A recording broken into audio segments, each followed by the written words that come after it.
Persecution of Christians. The persecution of Christians can be historically traced from the 1st century of the Christian era to the present day. Early Christians were persecuted for their faith at the hands of both a small number of Jews from whose religion Christianity arose and the Romans who controlled many of the lands across which early Christianity was spread. Early in the 4th century, a form of the religion was legalized by the Edict of Milan, and it eventually became the state church of the Roman Empire. Christian missionaries as well as converts to Christianity have been a target of persecution ever since the emergence of Christianity, sometimes to the point of being martyred for their faith. The schisms of the Middle Ages and especially the Protestant Reformation sometimes provoked severe conflicts between Christian denominations to the point of persecuting each other. In the 20th century, Christians have been persecuted by various governments including the Islamic Ottoman Empire in the form of the Armenian Genocide, the Assyrian Genocide and the Greek Genocide, as well as atheistic states such as the Soviet Union and North Korea. During World War II, members of some Christian churches were persecuted in Nazi Germany for resisting Nazi ideology. In more recent times, the Christian missionary organization Open Doors estimates that over 200 million Christians face persecution, particularly in Middle Eastern countries such as Pakistan and Saudi Arabia. Early Christianity began as a sect among Second Temple Jews, and according to the New Testament account, Pharisees, including Paul of Tarsus prior to his conversion to Christianity, persecuted early Christians. The early Christians preached the second coming of a Messiah which did not conform to their religious teachings. However, feeling that their beliefs were supported by Jewish scripture, Christians had been hopeful that their countrymen would accept their faith. Despite individual conversions, the vast majority of Judean Jews did not become Christians.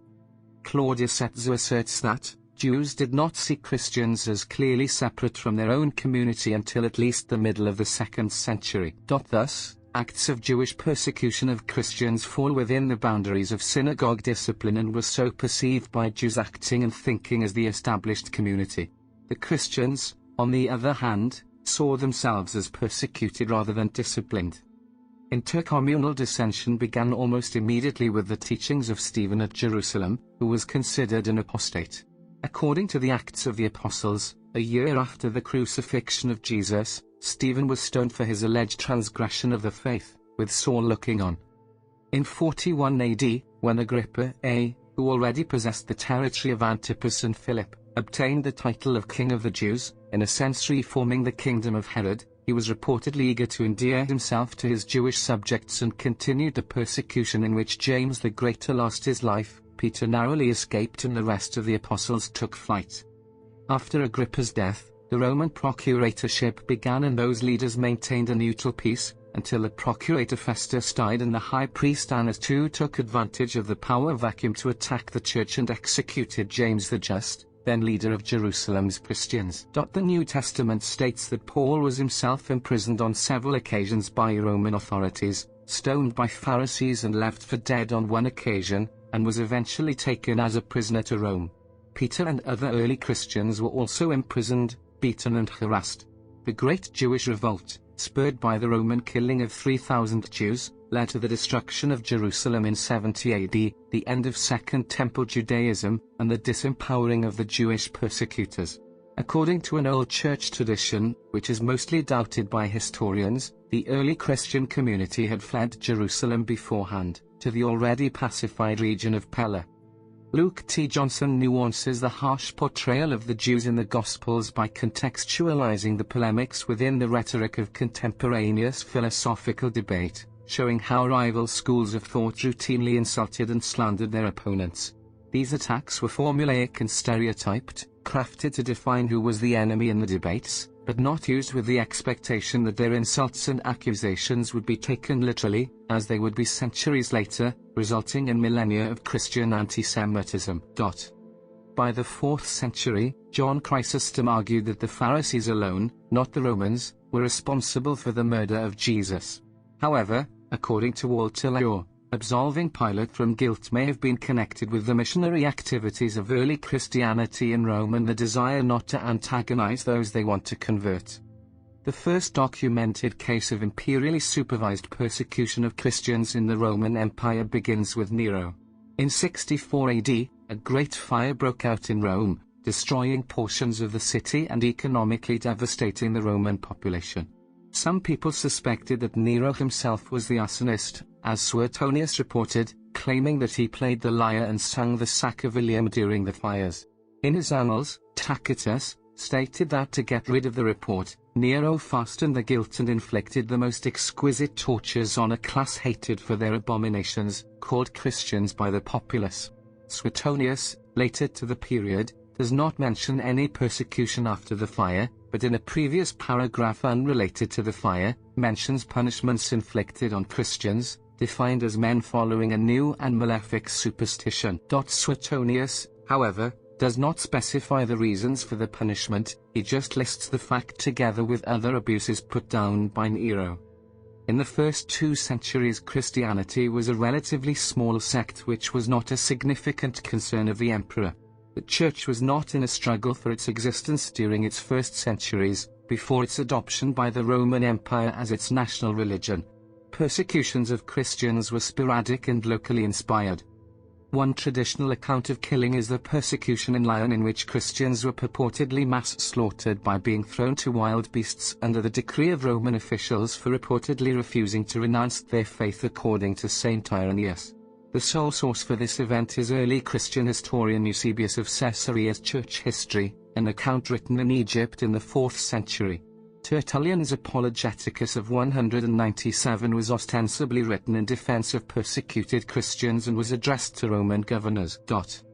Trajan's policy towards Christians was no different from the treatment of other sects, that is, they would only be punished if they refused to worship the emperor and the gods, but they were not to be sought out. The Edict of Septimius Severus touted in the Augustan history is considered unreliable by historians. According to Eusebius, the imperial household of Maximinus' predecessor, Alexander, had contained many Christians. Eusebius states that, hating his predecessor's household, Maximinus ordered that the leaders of the churches should be put to death. According to Eusebius, this persecution of 235 sent Hippolytus of Roman Pope Pontian into exile, but other evidence suggests that the persecutions of 235 were local to the provinces where they occurred rather than happening under the direction of the emperor. Under the reign of Emperor Decius, a decree was issued requiring public sacrifice, a formality equivalent to a testimonial of allegiance to the emperor in the established order. Decius authorized roving commissions visiting the cities and villages to supervise the execution of the sacrifices and to deliver written certificates to all citizens who performed them. Christians were often given opportunities to avoid further punishment by publicly offering sacrifices or by burning incense to Roman gods, and were accused by the Romans of impiety when they refused. Refusal was punished by arrest, imprisonment, torture, and executions. Christians fled to safe havens in the countryside and some purchased their certificates, called libelli. Several councils held at Carthage debated the extent to which the community should accept these lapsed Christians.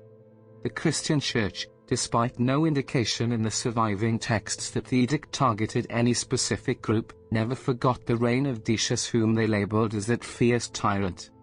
Some early Christians sought out and welcomed martyrdom. Roman authorities tried hard to avoid Christians because they goaded, chided, belittled and insulted the crowds until they demanded their death.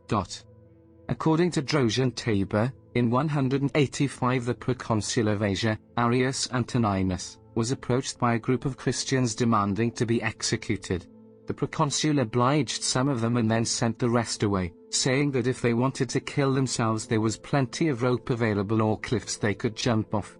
Such seeking after death is found in Tertullian's Scorpius and in the letters of Saint Ignatius of Antioch, but was not the only view of martyrdom in the early Christian Church. The 2nd century text Martyrdom of Polycarp relates the story of Polycarp, Bishop of Smyrna, who did not desire death, but died a martyr, bound and burned at the stake, then stabbed when the fire miraculously failed to touch him. The martyrdom of Polycarp advances an argument for a particular understanding of martyrdom, with Polycarp's death as its prized example. The example of the Phrygian Quintus, who actively sought out martyrdom, is repudiated. According to 2 different Christian traditions, Simon bar Kokhba, the leader of the second Jewish revolt against Rome who was proclaimed Messiah, persecuted the Christians, Justin Martyr claims that Christians were punished if they did not deny and blaspheme Jesus Christ, while Eusebius asserts that Bar Kokhba harassed them because they refused to join his revolt against the Romans. The latter is likely true, and Christians' refusal to take part in the revolt against the Roman Empire was a key event in the schism of early Christianity and Judaism. These persecutions culminated with the reign of Diocletian and Galerius at the end of the 3rd century and the beginning of the 4th century. The Great Persecution is considered the largest. Beginning with a series of 4 edicts spanning Christian practices and ordering the imprisonment of Christian clergy, the persecution intensified until all Christians in the empire were commanded to sacrifice to the Roman gods or face immediate execution. According to legend, one of the martyrs during the Diocletian persecution was Saint George, a Roman soldier who loudly renounced the emperor's edict, and in front of his fellow soldiers and tribunes claimed to be a Christian by declaring his worship of Jesus Christ. Though Diocletian zealously persecuted Christians in the eastern part of the empire, his co-emperors in the west did not follow the edicts, so Christians in Gaul, Spain, and Britannia were virtually unmolested. This persecution lasted until Constantine I came to power in 313 and legalized Christianity. It was not until Theodosius I in the later 4th century that Christianity would become the official religion of the empire. Between these two events, Julian II temporarily restored the traditional Roman religion and established broad religious tolerance, renewing pagan and Christian hostilities. Martyrs were considered uniquely exemplary of the Christian faith, and few early saints were not also martyrs. The New Catholic Encyclopedia states that ancient, medieval and early modern hagiographers were inclined to exaggerate the number of martyrs. Since the title of martyr is the highest title to which a Christian can aspire, this tendency is natural. Attempts at estimating the numbers involved are inevitably based on inadequate sources, but one historian of the persecutions estimates the overall numbers as between 5,500 and 6,500, a number also adopted by later writers including Yuval Noah Harari. In the 300 years from the crucifixion of Christ to the conversion of Emperor Constantine, polytheistic Roman emperors initiated no more than 4 general persecutions of Christians. Local administrators and governors incited some anti-Christian violence of their own. Still, if we combine all the victims of all these persecutions, it turns out that in these 3 centuries, the polytheistic Romans killed no more than a few thousand Christians. The Sasanian policy shifted from tolerance of other religions under Shapur to intolerance under Varans, and apparently a return to the policy of Shapur until the reign of Shapur.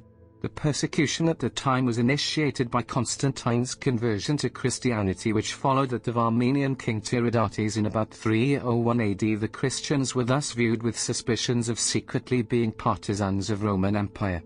This didn't change until the 5th century, when the Nestorian Church broke off from the Church of Antioch. Zoroastrian elites continued viewing the Christians with enmity and distrust throughout the 5th century, with threat of persecution remaining significant, especially during war against the Romans. Carter, in his Kabe-i-Zartust inscription dated about 280, refers to persecution of Christians. Carter took Christianity as a serious opponent. The use of the double expression may be indicative of the Greek-speaking Christians deported by Shapur from Antioch and other cities during his war against the Romans. Constantine's efforts to protect the Persian Christians made them a target of accusations of disloyalty to Sasanians. With the resumption of Roman-Sasanian conflict under Constantius II, the Christian position became untenable.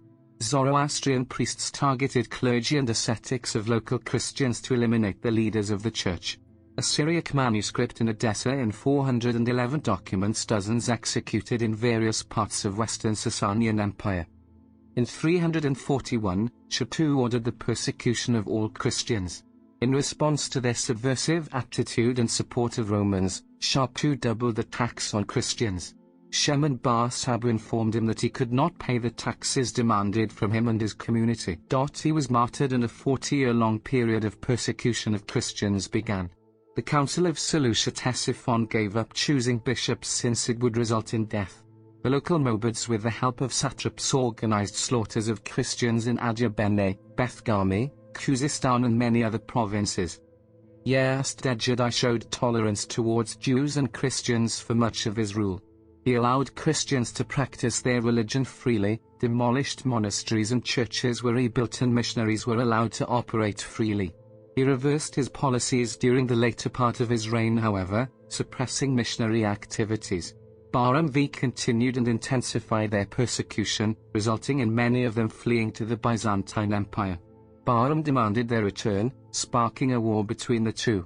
The war ended in 422 with agreement of freedom of religion for Christians in Iran with that of Mazdaism in Byzantium. Meanwhile, Christians suffered destruction of churches, renounced the faith, had their private property confiscated, and many were expelled. Shah Yazdegerd II had ordered all his subjects to embrace Mazdism in an attempt to unite his empire ideologically. The Caucasus rebelled to defend Christianity, which had become integrated in their local culture, with Armenian aristocrats turning to the Romans for help. The rebels were however defeated in a battle on the Avaria plain. Yerishayan is the history of Vadan, and the Armenian War pays a tribute to the battles waged to defend Christianity. Another revolt was waged from 481 to 483, which was suppressed.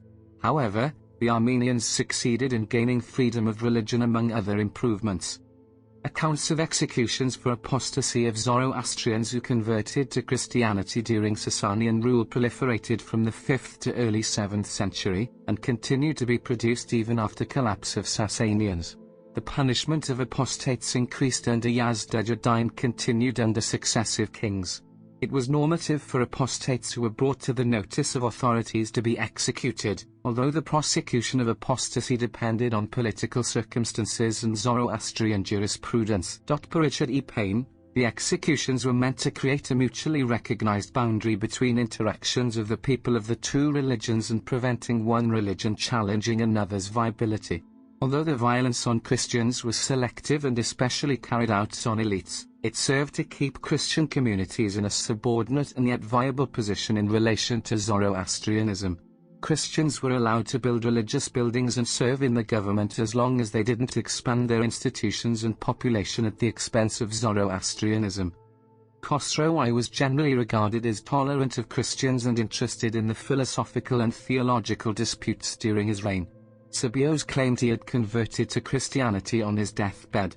John of Ephesus describes an Armenian revolt where he claims that Khosrow had attempted to impose Zoroastrianism in Armenia.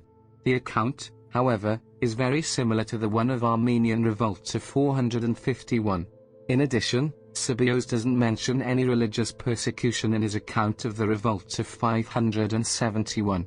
Story about Hormizd IV's tolerance is preserved by the historian Al-Tabari. Upon being asked why he tolerated Christians, he replied, "Just as a royal throne cannot stand upon its front legs without its two back ones, our kingdom cannot stand or endure firmly if we cause the Christians and adherents of other faiths, who differ in belief from ourselves, to become hostile to us." In AD 516, a tribal unrest broke out in Yemen and several tribal elites fought for power. One of those elites was Joseph Dunuwas or Yusuf Asar, a Jewish warlord mentioned in ancient South Arabian inscriptions. Syriac and Byzantine sources claim that he fought his war because Christians in Yemen refused to renounce Christianity. In 2009, a documentary that aired on the BBC defended the claim that the villagers had been offered the choice between conversion to Judaism or death, and that 20,000 Christians were then massacred, stating that the production team spoke to many historians over 18 months, among them Nigel Groom, who was our consultant, and Professor Abdulrahman Al-Ansari, a former professor of archaeology at the King Saud University in Riyadh. Inscriptions documented by Yusuf himself show the great pride that he expressed after killing more than 22,000 Christians in Zafar and Najran. Historian Glenn Bowersock described this as a savage pogrom that the Jewish king of the Arabs launched against the Christians in the city of Najran. The king himself reported in excruciating detail to his Arab and Persian allies about the massacres that he had inflicted on all Christians who refused to convert to Judaism. This particular persecution is described and condemned in the Quran, and more specifically in its 85th chapter entitled Al-Buruj. In the 4th century, the Turvan king Athanaric in ca. 375 ordered a persecution of Christians. Several months after the Persian conquest in AD 614, a riot occurred in Jerusalem, and the Jewish governor of Jerusalem Nehemiah was killed by a band of young Christians along with his council of the righteous while making plans for the building of the Third Temple. At this time the Christians had allied themselves with the Eastern Roman Empire. Shortly, the events escalated into a full-scale Christian rebellion, resulting in a battle of Jews and Christians inside Jerusalem. In the aftermath, many Jews were killed and survivors fled to Caesarea, still held by the Persian army. The Judeo-Persian reaction was ruthless. Persian Sasanian general Zahim assembled Judeo-Persian troops and went and encamped around Jerusalem and besieged it for 19 days. Eventually, digging beneath the foundations of the Jerusalem, they destroyed the wall, and on the 19th day of the siege, the Judeo-Persian forces took Jerusalem. According to the account of Sabios, the siege resulted in a total Christian death toll of 17,000, the earliest and thus most commonly accepted figure, 207 per Antiochus. 4,518 prisoners alone were massacred near Mamilla Reservoir, a cave containing hundreds of skeletons near the Jaffa Gate, 200 meters east of the large Roman-era pool in Mamilla, correlates with the massacre of Christians at hands of the Persians mentioned by Antiochus Strategius. While reinforcing the evidence of massacre of Christians, the archaeological evidence seemed less conclusive on the destruction of Christian churches and monasteries in Jerusalem. According to the later account of Antiochus Strategus, whose perspective appears to be that of a Byzantine Greek and shows an antipathy towards the Jews, thousands of Christians were massacred during the conquest of the city. Estimates based on varying copies of Strategus's manuscripts range from 4,518 to 66,509 killed. Strategus wrote that the Jews offered to help them escape death if they become Jews and deny Christ, and the Christian captives refused. In anger, the Jews allegedly purchased Christians to kill them. In 1989, a mass burial grave at Mamilla Cave was discovered by Israeli archaeologist Ronnie Reich, near the site where Antiochus recorded the massacre took place. The human remains were in poor condition, containing a minimum of 526 individuals. From the many excavations carried out in the Galilee, it is clear that all churches had been destroyed during the period between the Persian invasion and the Arab conquest in 637. The church at Shav Zayan was destroyed and burnt in 614. Similar fates befell churches at Hebron, Nahariya, Arab and monastery of Shalami. The monastery at Kursi was damaged in the invasion. At the time of the Arab-Islamic conquest of the mid-7th century AD, the populations of Mesopotamia and Assyria, Syria, Phoenicia, Egypt, Jordan, North Africa, Asia Minor and Armenia were predominantly Christian and non-Arab. As people of the book, Christians were given dhimmi status, which was inferior to the status of Muslims. Christians thus faced religious discrimination and religious persecution in that they were banned from proselytizing in lands conquered by the Muslims on pain of death. They were banned from bearing arms and undertaking certain professions. Under Sharia, non-Muslims were obligated to pay jizya and al-kharaj taxes, together with periodic heavy ransoms levied upon Christian communities by Muslim rulers in order to fund military campaigns, all of which contributed a significant proportion of income to the Islamic states while conversely reducing many Christians to poverty, and these financial and social hardships forced many Christians to convert to Islam. Christians unable to pay these taxes were forced to surrender their children to the Muslim rulers as payment, who would sell them as slaves to Muslim households where they were forced into Islam. According to the Hanafi school of Sharia, the testimony of a non-Muslim was not considered valid against the testimony of a Muslim in legal or civil matters. Islamic law forbid Muslim women from marrying Christian men, but Muslim men were permitted to marry Christian women. Christians under Islamic rule had the right to convert to Islam or any other religion, while conversely a murtad, or an apostate from Islam, faced severe penalties or even had, which could include the death penalty. In general, Christians subject to Islamic rule were allowed to practice their religion with some notable limitations stemming from the Pact of Umar. This treaty, enacted in 717 AD, forbade Christians from publicly displaying the cross on church buildings, from summoning congregants to pray with a bell, from rebuilding or repairing churches and monasteries after they had been destroyed or damaged, and imposed other restrictions relating to occupations, clothing and weapons. The Umayyad Caliphate persecuted many Berber Christians in the 7th and 8th centuries, who slowly converted to Islam. Native Christian communities are subject to persecution in several Muslim-majority countries such as Egypt, Pakistan. Tamerlane instigated large-scale massacres of Christians in Mesopotamia, Persia, Asia Minor and Syria in the 14th century AD. Most of the victims were indigenous Assyrians and Armenians, members of the Assyrian Church of the Eastern Orthodox Churches, which led to the decimation of the hitherto majority Assyrian population in northern Mesopotamia and the abandonment of the ancient Assyrian city of Ashur. Other massacres were perpetrated by Hulagu Khan against the Assyrians, particularly in and around the ancient Assyrian city of Arbela. The dechristianization of France during the French Revolution is a conventional description of a campaign conducted by various Robespierre-era governments of France beginning with the start of the French Revolution in 1789, to eliminate any symbol that might be associated with the past, especially the monarchy. The program included the following policies. The climax was reached with the celebration of the goddess Reason in Notre Dame Cathedral on the 10th of November. Under threat of death, imprisonment, military conscription or loss of income, about 20,000 constitutional priests were forced to abdicate or hand over their letters of ordination and 6,000 to 9,000 were coerced to marry, many ceasing their ministerial duties. Some of those who abdicated covertly ministered to the people. By the end of the decade, approximately 30,000 priests were forced to leave France, and thousands who did not leave were executed. Most of France was left without the services of a priest, deprived of the sacraments, and any non-juring priest faced the guillotine or deportation to French Guiana. The March 1793 conscription requiring Vendeans to fill their district's quota of 300,000 enraged the populace, who took up arms as the Catholic army, royal being added later, and fought for above all the reopening of their parish churches with their former priests. With these massacres came formal orders for forced evacuation. Also, a scorched earth policy was initiated, farms were destroyed, crops and forests burned and villages razed. There were many reported atrocities and a campaign of mass killing universally targeted at residents of the Vendée regardless of combatant status, political affiliation, age or gender.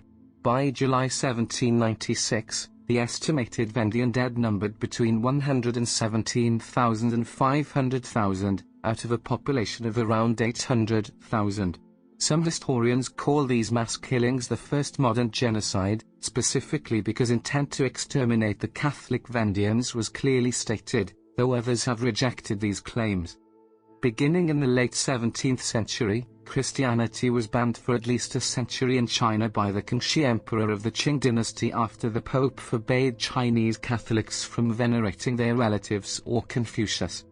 During the Boxer Rebellion, Muslim unit Gonsa Braves serving in the Chinese army attacked Christians. During the Northern Expedition, the Kuomintang incited anti-foreign, anti-Western sentiment. Portraits of Sun Yat-sen replaced the crucifix in several churches. Committee posters proclaimed Jesus Christ is dead. Why not worship something alive such as nationalism? Foreign missionaries were attacked and anti-foreign riots broke out. In 1926, Muslim General Bai Chongxi attempted to drive out foreigners in Guangxi, attacking American, European, and other foreigners and missionaries, and generally making the province unsafe for foreigners. Westerners fled from the province, and some Chinese Christians were also attacked as imperialist agents. From 1894 to 1938, there were many Uyghur Muslim converts to Christianity. They were killed, tortured and jailed. Christian missionaries were expelled. Relations between Muslims and Christians have occasionally been turbulent. With the advent of European colonialism in India throughout the 16th, 17th and 18th centuries, Christians were systematically persecuted in a few Muslim-ruled kingdoms in India. Modern-day persecution also exists and is carried out by Hindu nationalists. A report by Human Rights Watch stated that there is a rise in anti-Christian violence due to Hindu nationalism, and Smita Narula, researcher, Asia Division of Human Rights Watch, stated Christians are the new scapegoat in India's political battles. Without immediate and decisive action by the government, communal tensions will continue to be exploited for political and economic ends. Muslim Tipu Sultan, the ruler of the Kingdom of Mysore, took action against the Mangalorean Catholic community from Mangalore and the South Kanara district on the southwestern coast of India. Tipu was widely reputed to be anti-Christian. He took Mangalorean Catholics into captivity at Seringapatam on the 24th of February 1784 and released them on the 4th of May 1799. Soon after the Treaty of Mangalore in 1784, Tipu gained control of Kanara. He issued orders to seize the Christians in Kanara, confiscate their estates, and deport them to Seringapatam, the capital of his empire, through the Jamalabad fort route. There were no priests among the captives. Together with Father Miranda, all the 21 arrested priests were issued orders of expulsion to Goa, fined 2 rupees lakhs, and threatened death by hanging if they ever returned. Tipu ordered the destruction of 27 Catholic churches. According to Thomas Munro, a Scottish soldier and the first collector of Kanara, around 60,000 of them, nearly 92% of the entire Mangalorean Catholic community, were captured. 7,000 escaped.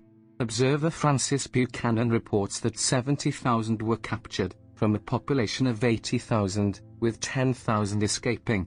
They were forced to climb nearly 4,000 feet through the jungles of the Western Ghat mountain ranges. It was 210 miles from Mangalore to Seringapatam, and the journey took 6 weeks. According to British government records, 20,000 of them died on the march to Seringapatam. According to James Scurry, a British officer, who was held captive along with Mangalorean Catholics, 30,000 of them were forcibly converted to Islam. The young women and girls were forcibly made wives of the Muslims living there and later distributed and sold in prostitution.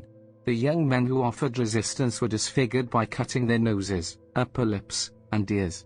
According to Mr. Silva of Gangalim, a survivor of the captivity, if a person who had escaped from Seringapatam was found, the punishment under the orders of Tipu was the cutting off of the ears, nose, the feet and one hand.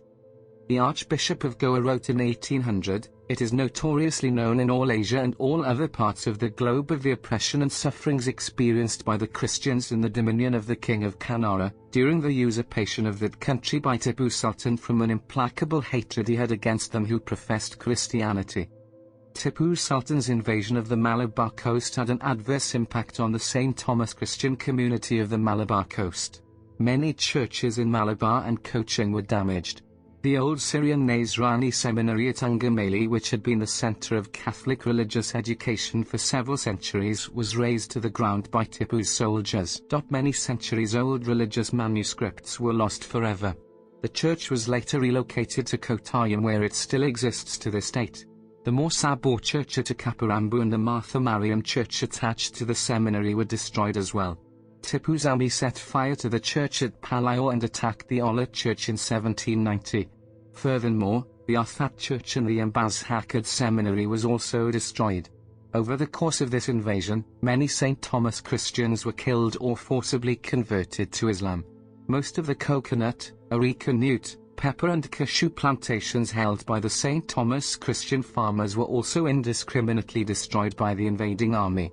As a result, when Tipu's army invaded Guruvayur and adjacent areas, the Syrian Christian community fled Calicut and small towns like Arthat to new centers like Kunamkulam, Chilakudi, Enakaju, Shepadu, Kanangud, Mavelikra, etc., where there were already Christians. They were given refuge by Sakthan Tamburan, the ruler of Cochin, and Kartika Thirunal, the ruler of Travancore, who gave them lands, plantations and encouraged their businesses. Colonel Macquarie, the British resident of Travancore, also helped them. Tipu's persecution of Christians also extended to captured British soldiers. For instance, there were a significant amount of forced conversions of British captives between 1780 and 1784. Following their disastrous defeat at the Battle of Polala, 7,000 British men along with an unknown number of women were held captive by Tipu in the fortress of Seringapatam. Of these, over 300 were circumcised and given Muslim names and clothes, and several British regimental drummer boys were made to wear Gagra colis and entertain the court as Nach girls or dancing girls. After the 10-year-long captivity ended, James Scurry, one of those prisoners, recounted that he had forgotten how to sit in a chair and use a knife and fork. His English was broken and stilted, having lost all his vernacular idiom. His skin had darkened to the swarthy complexion of Negroes, and moreover, he had developed an aversion to wearing European clothes. During the surrender of the Mangalore fort, which was delivered in an armistice by the British, and their subsequent withdrawal, all the mestizos and remaining non-British foreigners were killed, together with 5,600 Mangalorean Catholics. Those condemned by Tipu Sultan for treachery were hanged instantly, the gibbets being weighed down by the number of bodies they carried. The Netravati River was so putrid with the stench of dying bodies, that the local residents were forced to leave their riverside homes. Tokugawa Ieyasu assumed control over Japan in 1600. Like Toyotomi Hideyoshi, he disliked Christian activities in Japan. The Tokugawa shogunate finally decided to ban Catholicism. In 1614 and in the mid-17th century it demanded the expulsion of all European missionaries and the execution of all converts. This marked the end of open Christianity in Japan. The Shimabara Rebellion, led by a young Japanese Christian boy named Amakusa Shiro Tokisada, took place in 1637. After the Hara Castle fell, the shogunate's forces beheaded an estimated 37,000 rebels and sympathizers. Amakusa Shiro's severed head was taken to Nagasaki for public display, and the entire complex at Hara Castle was burned to the ground and buried together with the bodies of all the dead. Many of the Christians in Japan continued for 2 centuries to maintain their religion as Kakokiri-shitan, or hidden Christians, without any priests or pastors. Some of those who were killed for their faith are venerated as the martyrs of Japan. Christianity was later allowed during the Meiji era. The Meiji Constitution of 1890 introduced separation of church and state and permitted freedom of religion.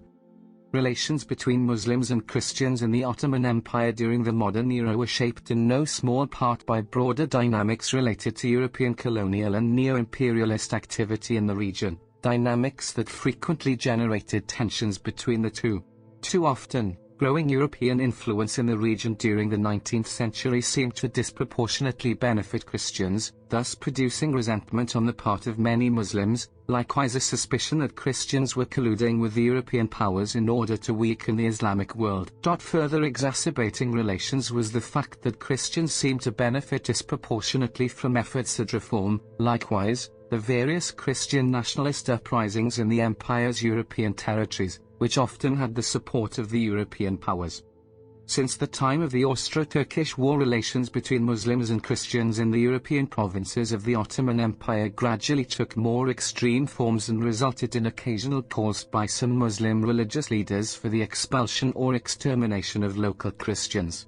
As a result of Turkish oppression, the destruction of churches and monasteries, and violence against the non-Muslim civilian population, Serbian Christians and their church leaders, headed by Serbian Patriarch Arseny III, sided with the Austrians in 1689 and again in 1737 under Serbian Patriarch Arseny IV. In the following punitive campaigns, Turkish forces conducted systematic atrocities against the Christian population in the Serbian regions, resulted in the Great Migrations of the Serbs. Similar persecutions and forced migrations of Christian populations were induced by Turkish forces during the 18th and 19th centuries in the European and Asian provinces of the Ottoman Empire. The massacres of Badr Khan were conducted by Kurdish and Ottoman forces against the Assyrian Christian population of the Ottoman Empire between 1843 and 1847, resulting in the slaughter of more than 10,000 indigenous Assyrian civilians of the Hakkari region, with many thousands more being sold into slavery. During the Bulgarian uprising against Ottoman rule, and the Russo-Turkish War, the persecution of the Bulgarian Christian population was conducted by Turkish soldiers. The principal locations were Panagurist, Perushti-Zar, and Bratsigovo. Over 15,000 non-combatant Bulgarian civilians were killed by the Ottoman army between 1876 and 1878, with the worst single instance being the Batak massacre. During the war, whole cities including the largest Bulgarian one were destroyed and most of their inhabitants were killed, the rest being expelled or enslaved. The atrocities included impaling and grilling people alive. Similar attacks were undertaken by Turkish troops against Serbian Christians during the Serbian-Turkish War. Between 1894 and 1896 a series of ethno-religiously motivated anti-Christian pogroms known as the Hamidian massacres were conducted against the ancient Armenian and Assyrian Christian populations by the forces of the Ottoman Empire.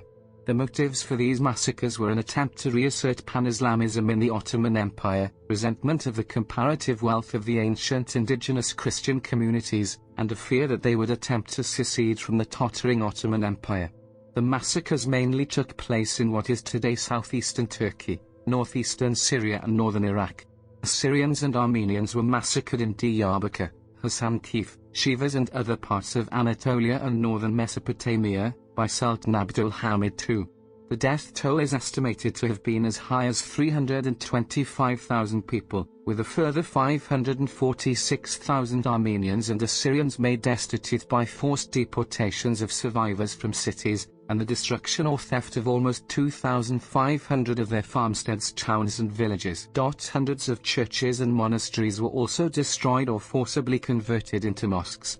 These attacks caused the death of over thousands of Assyrians and the forced Ottomanization of the inhabitants of 245 villages. The Turkish troops looted the remains of the Assyrian settlements, and these were later stolen and occupied by southeast Anatolian tribes. Unarmed Assyrian women and children were raped, tortured and murdered. According to H. Abuna, the independence of the Assyrians was destroyed not directly by the Turks but by their neighbors under Turkish auspices.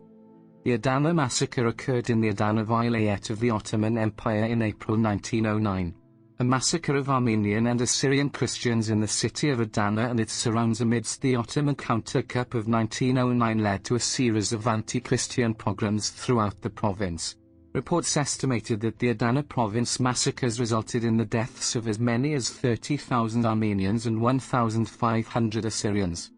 Between 1915 and 1921 the Young Turks government of the collapsing Ottoman Empire persecuted Eastern Christian populations in Anatolia, Persia, northern Mesopotamia, and the Levant. The onslaught by the Ottoman army, which included Kurdish, Arab and Circassian irregulars, resulted in an estimated 3.4 million deaths, divided between roughly 1.5 million Armenian Christians, 0.75 million Assyrian Christians, 0.90 million Greek Orthodox Christians and 0.25 million Maronite Christians. Groups of Georgian Christians were also killed. The massive ethno-religious cleansing expelled from the empire or killed the Armenians and the Bulgarians who had not converted to Islam, and came to be known as the Armenian Genocide, Assyrian Genocide, Greek Genocide, and Great Famine of Mount Lebanon, which accounted for the deaths of Armenian, Assyrian, Greek, and Maronite Christians, and the deportation and destitution of many more. The genocide led to the devastation of ancient indigenous Christian races who had existed in the region for thousands of years. The Assyrians suffered a further series of persecutions during the Samel massacre in 1933, with the deaths of approximately 3,000 Assyrian civilians at the hands of the Iraqi army.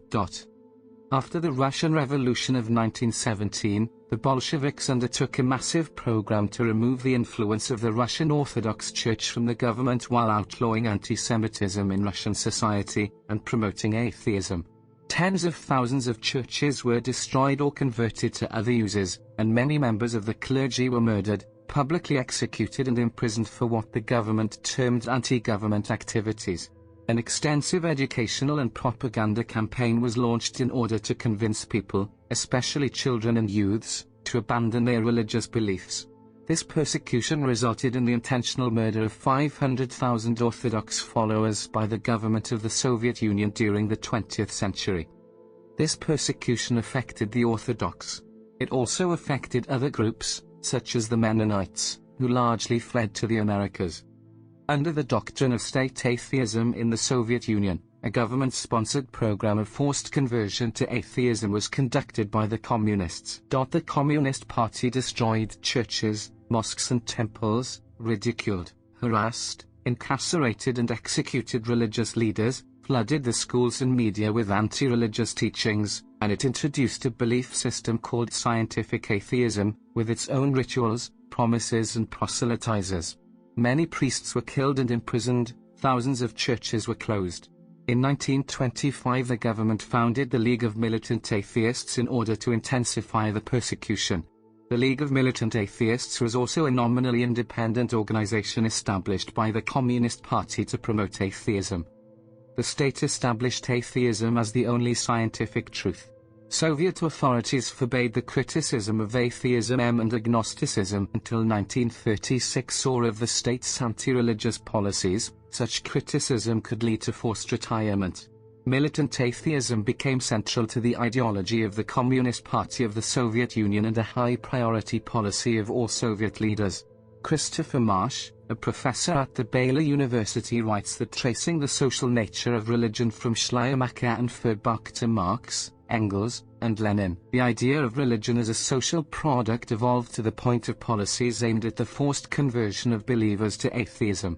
Before and after the October Revolution of the 7th of November 1917 there was a movement within the Soviet Union to unite all of the people of the world under communist rule. This included the Eastern European bloc countries as well as the Balkan states. Since some of these Slavic states tied their ethnic heritage to their ethnic churches, both the people and their churches were targeted for ethnic and political genocide by the Soviets and their form of state atheism.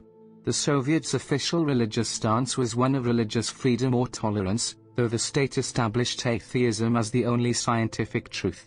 Criticism of atheism was strictly forbidden and sometimes resulted in imprisonment.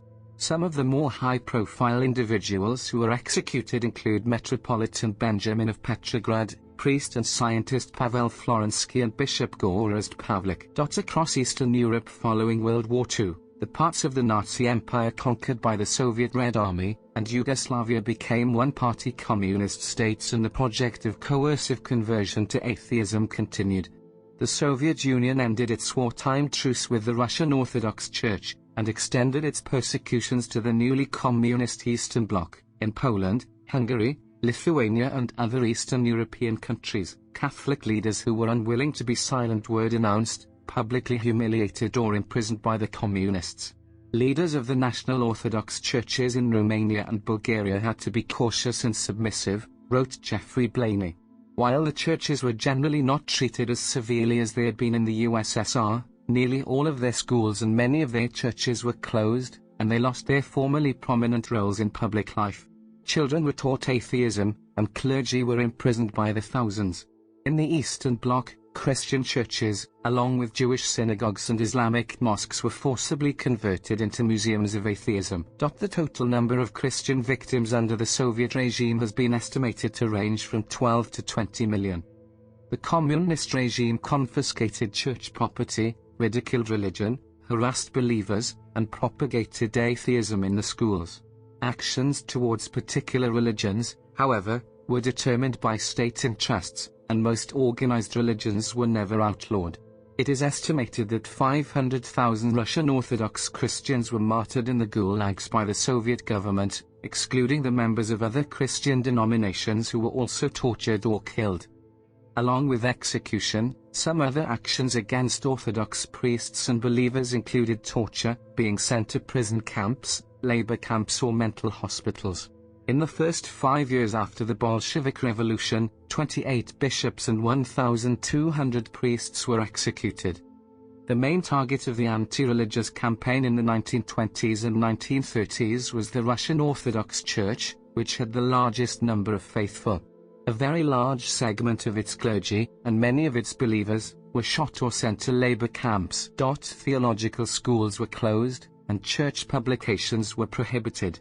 In the period between 1927 and 1940, the number of Orthodox churches in the Russian Republic fell from 29,584 to less than 500. Between 1917 and 1940, 130,000 Orthodox priests were arrested.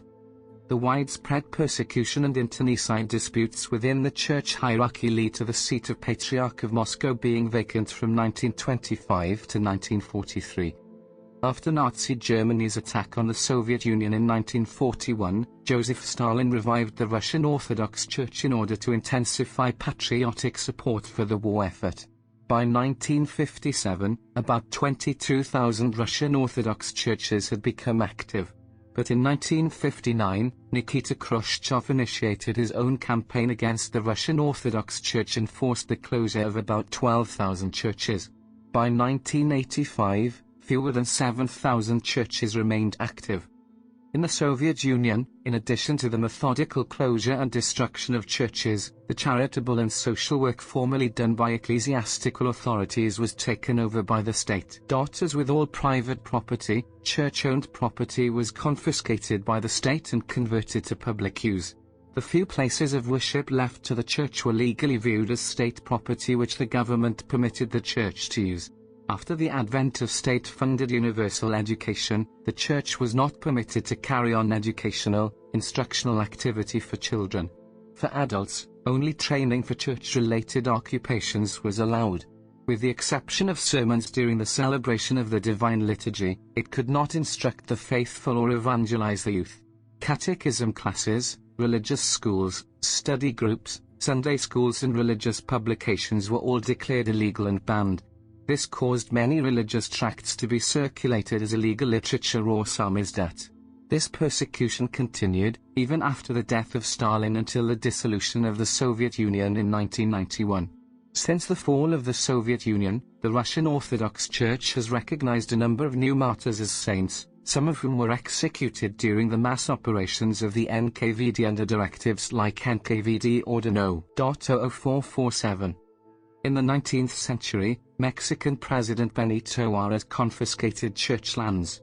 The Mexican government's campaign against the Catholic Church after the Mexican Revolution culminated in the 1917 Constitution, which contained numerous articles which Catholics perceived as violating their civil rights, outlawing monastic religious orders, forbidding public worship outside of church buildings, restricted religious organizations' rights to own property, and taking away basic civil rights of members of the clergy. When the first embassy of the Soviet Union in any country was opened in Mexico, the Soviet ambassador remarked that no other two countries show more similarities than the Soviet Union and Mexico. When the Church publicly condemned the anti-clerical measures which had not been strongly enforced, the atheist President Plutarco Calles sought to vigorously enforce the provisions and enacted additional anti-Catholic legislation known as the Calles Law. At this time, some in the United States government, considering Calles' regime Bolshevik, started to refer to Mexico as Soviet Mexico. Weary of the persecution, in many parts of the country a popular rebellion called the Cristero War began. The effects of the persecution on the church were profound. Between 1926 and 1934 at least 40 priests were killed. Where there were 4,500 priests serving the people before the rebellion, in 1934 there were 334 priests licensed by the government to serve 15 million people, the rest having been eliminated by emigration, expulsion and assassination. By 1935, 17 states had no priest at all. In the Second Cristero Rebellion, the Cristeros took particular exception to the socialist education, which Calles had also implemented but which President Cardenas had added to the 1917 Mexican Constitution. The Latter-day Saint movement have been persecuted since their founding in the 1830s. This persecution drove them from New York and Ohio to Missouri, where they continue to suffer violent attacks. In 1838, Governor Lilburn Boggs declared that Mormons had made war on the state of Missouri, and must be treated as enemies, and must be exterminated or driven from the state. At least 10,000 were expelled from the state. In the most violent of the altercations at this time, the Horns Mill Massacre, 17 were murdered by an anti-Mormon mob and 13 were wounded. The extermination order signed by Governor Boggs was not formally invalidated until the 25th of June 1976, 137 years after being signed. The Mormons subsequently fled to Nauvoo, Illinois, where hostilities again escalated. In Carthage, Illinois, where Joseph Smith was being held on the charge of treason, a mob stormed the jail and killed him. Smith's brother, Hiram, was also killed. After a succession crisis, most united under Brigham Young, who organized an evacuation from the United States after the federal government refused to protect them. 70,000 Mormon pioneers crossed the Great Plains to settle in the Salt Lake Valley and surrounding areas. After the Mexican-American War, the area became the U.S. territory of Utah. Over the next 63 years, several actions by the federal government were directed against Mormons in the Mormon Corridor, including the Utah War, the Morrill Anti-Bigamy Act, the Poland Act, Reynolds v.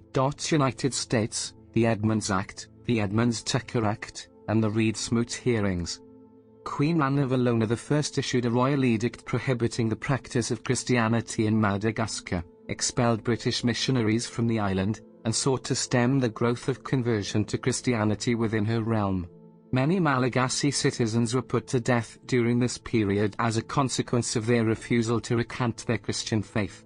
Far more, however, were punished in other ways. Many were required to undergo the Tangina ordeal, while others were condemned to hard labor or the confiscation of their land and property, and many of these consequently died.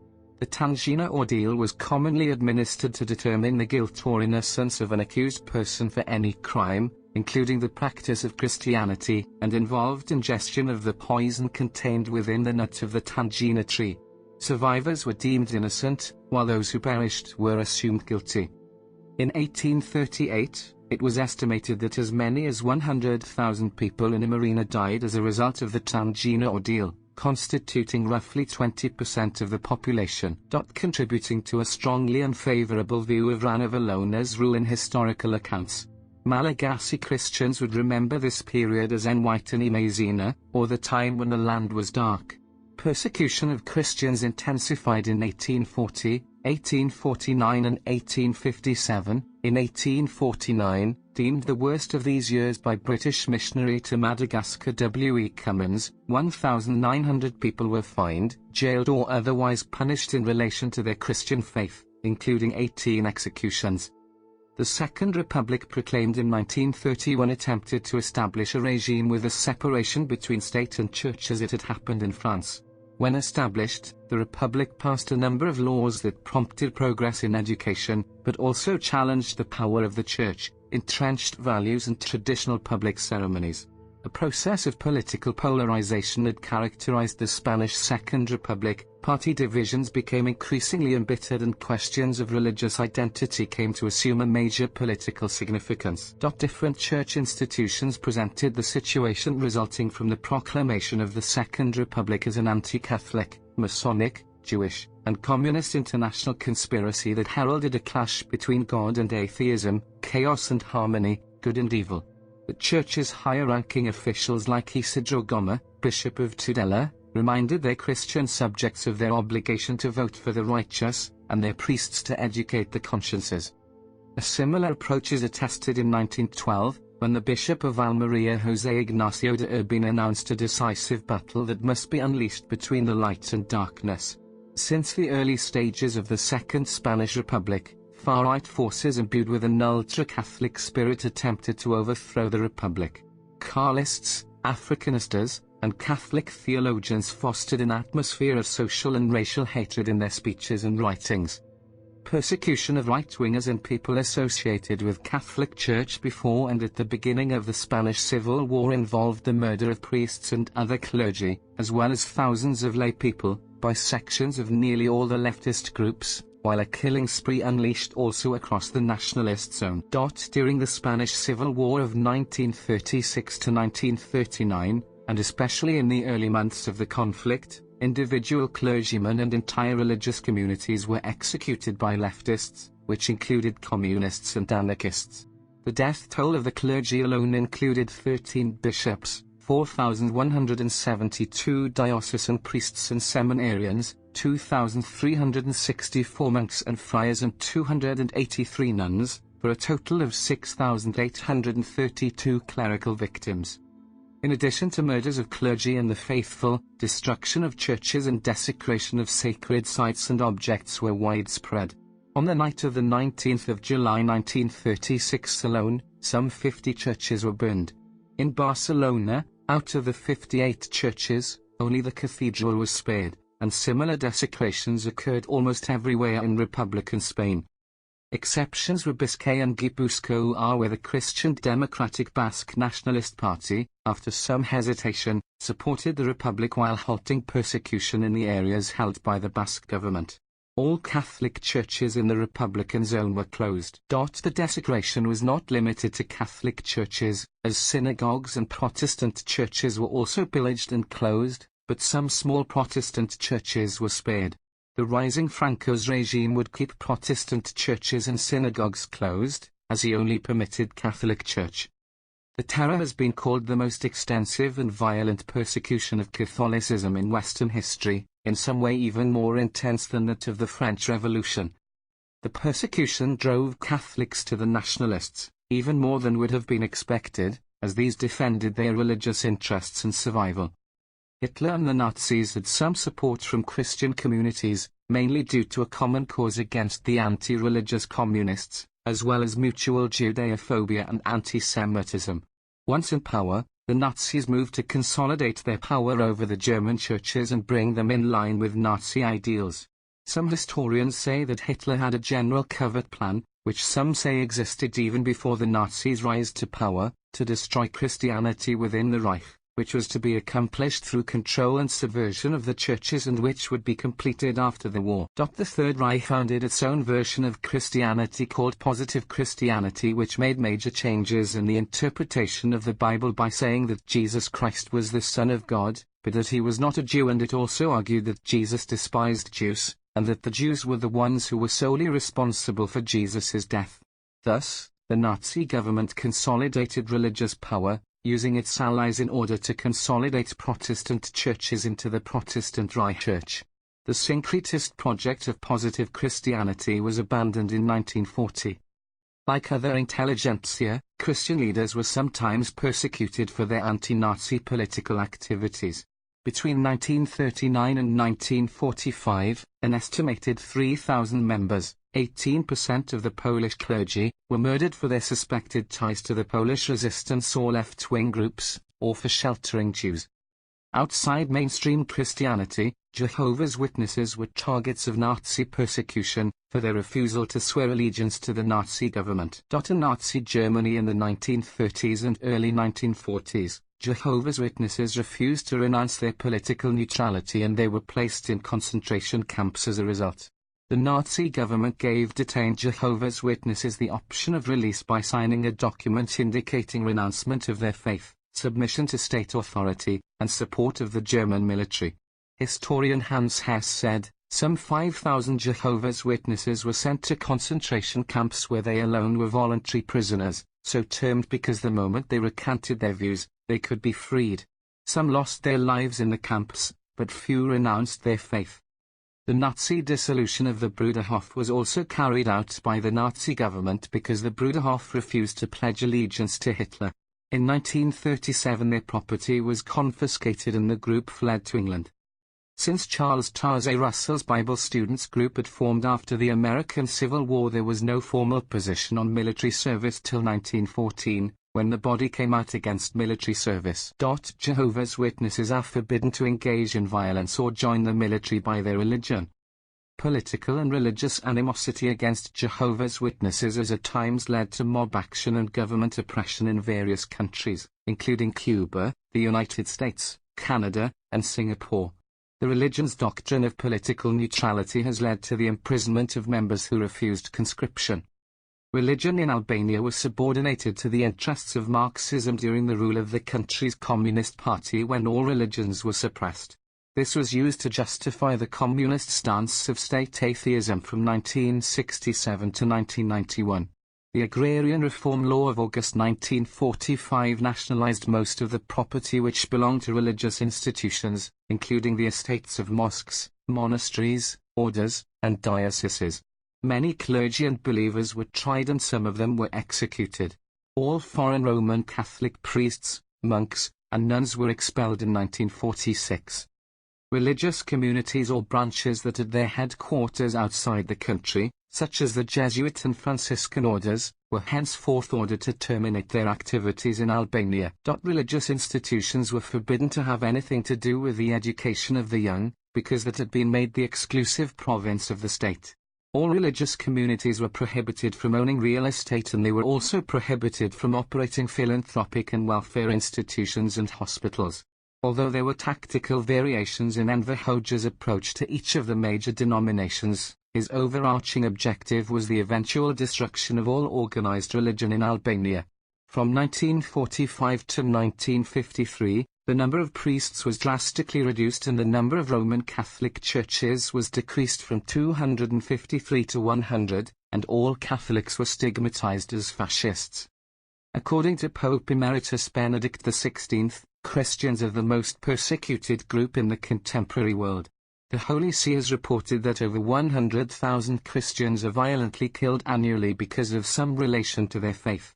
According to the World Evangelical Alliance, over 200 million Christians are denied fundamental human rights solely because of their faith. Of the 100 to 200 million Christians under assault, the majority are persecuted in Muslim-dominated nations. Christians suffer numerically more than any other faith group or any group without faith in the world. Of the world's three largest religions, Christians are allegedly the most persecuted, with 80% of all acts of religious discrimination being directed at Christians, who only make up 33% of the world's population. Every year, the Christian non-profit organization Open Doors publishes the World Watch List, a list of the top 50 countries where it is most dangerous to be a Christian. The 2018 World Watch List has the following countries as its top 10: North Korea, Afghanistan, Somalia, Sudan, Pakistan, Eritrea, Libya, Iraq, Yemen, Iran. Christians have faced increasing levels of persecution in the Muslim world. Muslim-majority nations in which Christian populations have suffered acute discrimination, persecution, repression, violence and in some cases death, mass murder or ethnic cleansing include Iraq, Iran, Syria, Pakistan, Afghanistan, Saudi Arabia, Yemen, Somalia, Qatar, Kuwait, Indonesia, Malaysia, the Maldives. Furthermore, any Muslim person, including any person born to a Muslim family or any person who became a Muslim at a given point in his or her life, who converts to Christianity or reconverts to it, is considered an apostate. Apostasy, the conscious abandonment of Islam by a Muslim in word or deed, including conversion to Christianity, is punishable as a crime under applications of the Sharia. There are, however, cases in which a Muslim will adopt the Christian faith, secretly without declaring his/her apostasy. As a result, they are practicing Christians, but they are still legally Muslims, and they can face the death penalty according to the Sharia. Maryam Ibrahim, a Sudanese woman, was sentenced to death for apostasy in 2014, because the government of Sudan classified her as a Muslim, even though she was raised as a Christian. A report by the international Catholic charity organization Aid to the Church in Need said that the religiously motivated ethnic cleansing of Christians is so severe that they are set to disappear completely from parts of the Middle East within a decade. In Afghanistan, Abdul Rahman, a 41-year-old citizen, was charged in 2006 with rejecting Islam, a crime punishable by death under Sharia law.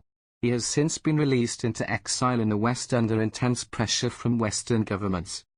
In 2008, the Taliban killed a British charity worker, Gail Williams, because she was working for an organization which was preaching Christianity in Afghanistan, even though she was extremely careful not to try to convert Afghans. On the night of 26th to 27th of March 1996, 7 monks from the monastery of Tibhirine in Algeria, belonging to the Roman Catholic Trappist order of Cistercians of the Strict Observance, were kidnapped in the Algerian Civil War. They were held for 2 months and were found dead on the 21st of May 1996.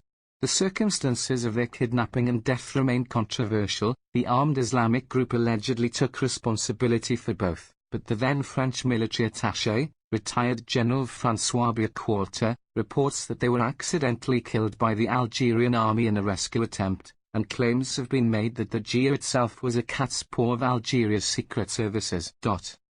A Muslim gang allegedly looted and burned to the ground a Pentecostal church in Tizi Ouzou on the 9th of January 2010. The pastor was quoted as saying that worshippers fled when local police supposedly left a group of local protesters unchecked. Many Bibles were burnt. On the 3rd of June 2001, 9 people were killed in an explosion at a Roman Catholic church in the Gopalganj district. Foreign missionaries are allowed in the country if they restrict their activities to social improvements and refrain from proselytizing. The Coptic Pope Shenouda III was internally exiled in 1981 by President Anwar Sadat, who then chose 5 Coptic bishops and asked them to choose a new pope.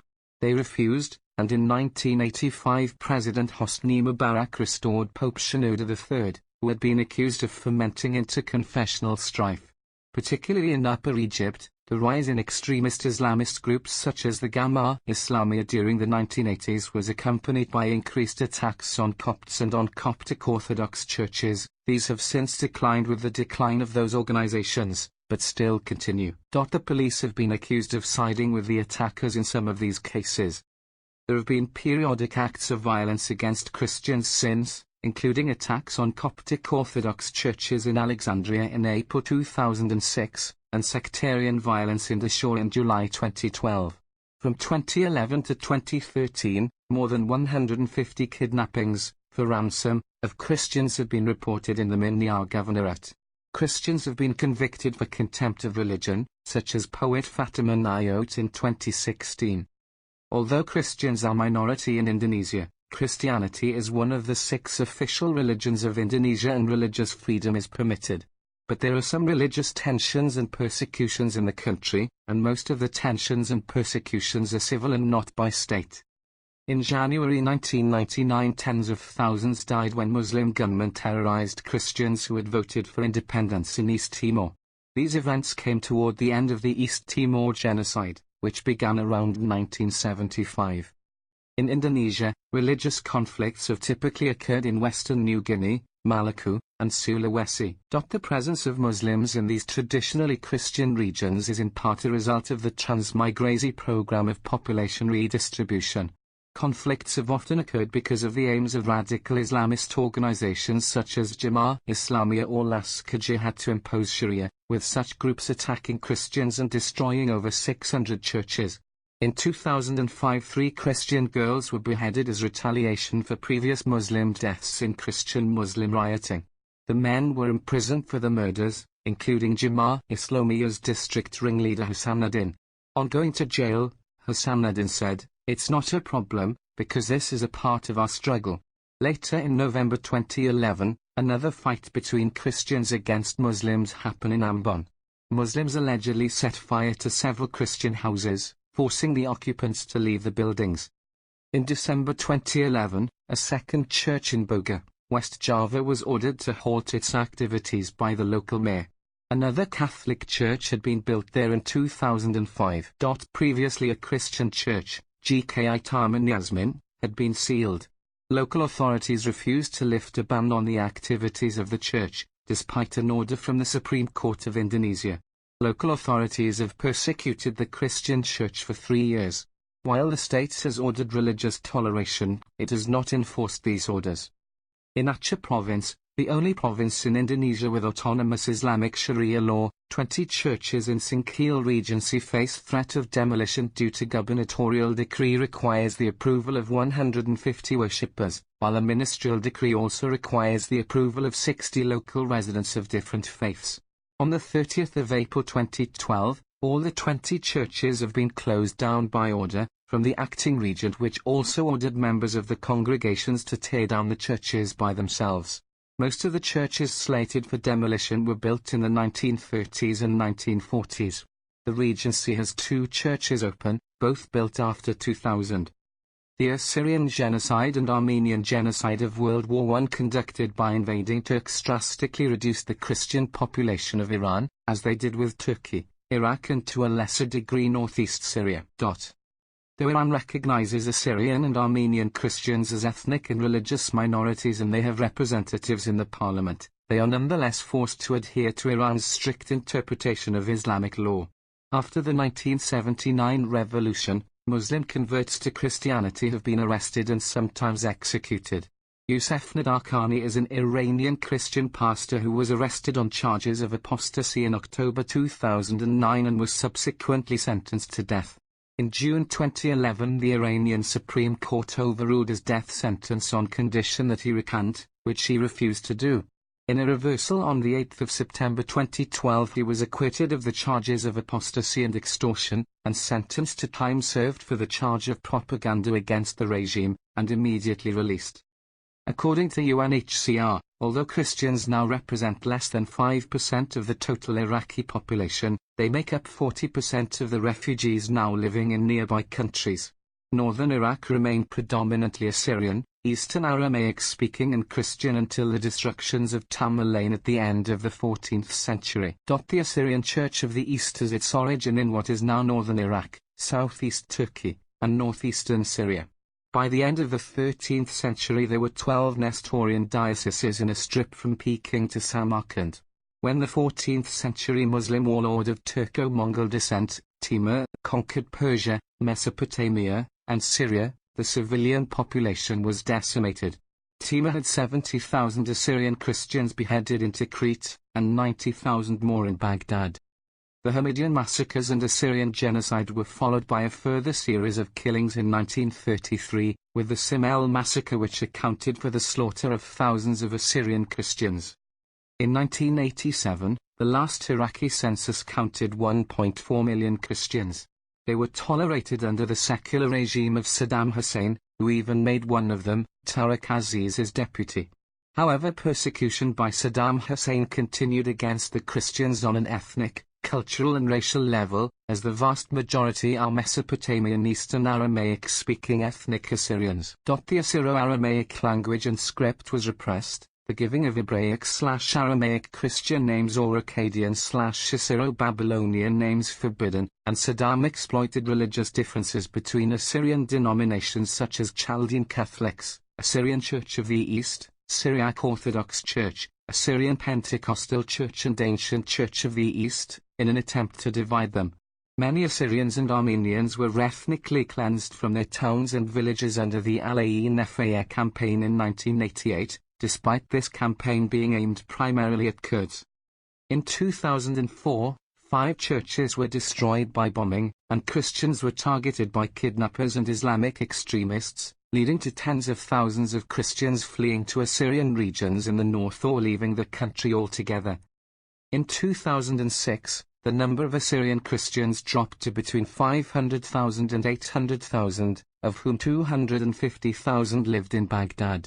An exodus to the Assyrian homeland in northern Iraq, and to neighboring countries of Syria, Jordan, Lebanon and Turkey left behind closed parishes, seminaries and convents. As a small minority, who until recently were without a militia of their own, Assyrian Christians were persecuted by both Shia and Sunni Muslim militias, Kurdish nationalists, and also by criminal gangs. As of the 21st of June 2007, the UNHCR estimated that 2.2 million Iraqis had been displaced to neighboring countries, and 2 million were displaced internally, with nearly 100,000 Iraqis fleeing to Syria and Jordan each month.